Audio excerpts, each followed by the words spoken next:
సంక్రాంతి పండుగ వచ్చిందనగానే భోగి మంటలు, హరిదాసుల కీర్తనలు, రంగురంగుల రంగవల్లులు, రేగిపళ్ళు, ఆటపాటలు, గాలిపటాలే గుర్తుకొస్తాయి. అయితే ఈ సంబరాలు మొదలయ్యేది భోగితోనే.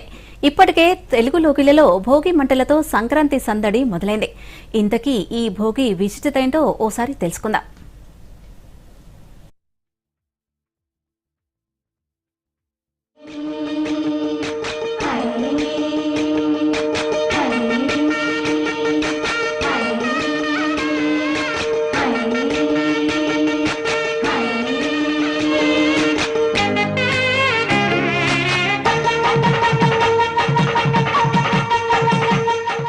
సంక్రాంతి వచ్చిందంటే ఆ సందడే వేరు. భోగి మంటలతో మొదలై రంగురంగుల రంగవల్లులతో తెలుగు లోగిళ్ళు కలకలలాడుతూ ఉంటాయి. ఇక వంటింట్లో పిండి వంటల గుమగుమలు నోరూరిస్తాయి.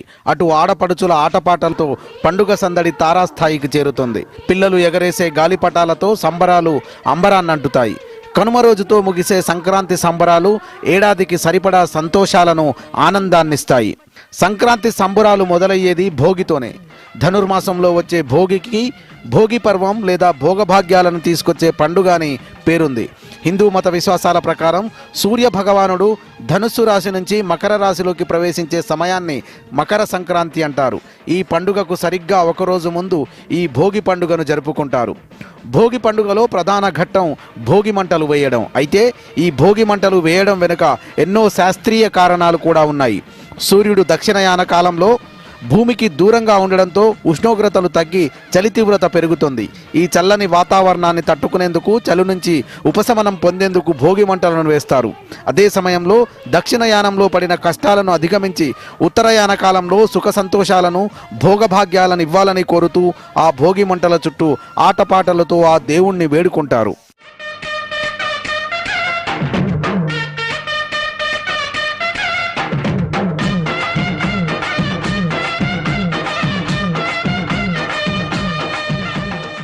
ఈ భోగి మంటల కోసం 1-2 రోజుల ముందు నుంచే రకరకాల కర్రలను సేకరిస్తారు. భోగి రోజు ఉదయాన్నే నిద్రలేచి నలుగు పిండితో స్నానం చేసి భోగి మంటలు వేస్తారు.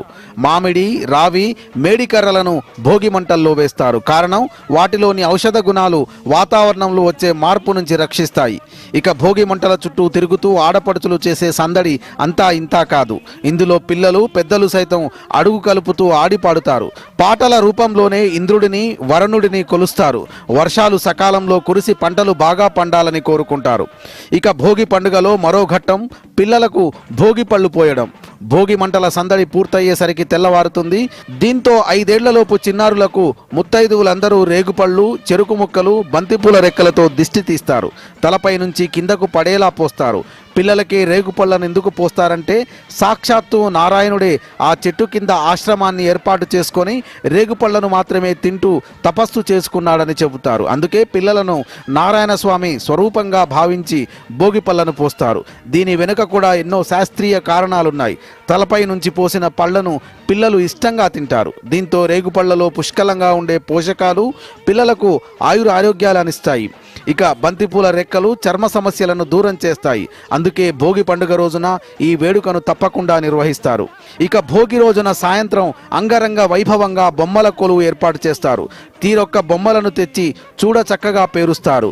ఇరుగు పొరుగును పిలిచి పిల్లా పాపలతో కలిసి బొమ్మల కొలువు దగ్గర సందడి చేస్తారు. భోగితో మొదలై కనుమతో ముగిసే సంక్రాంతి సందడిలో భోగిని తెలుగువారంతా అంగరంగ వైభవంగా జరుపుకుంటున్నారు.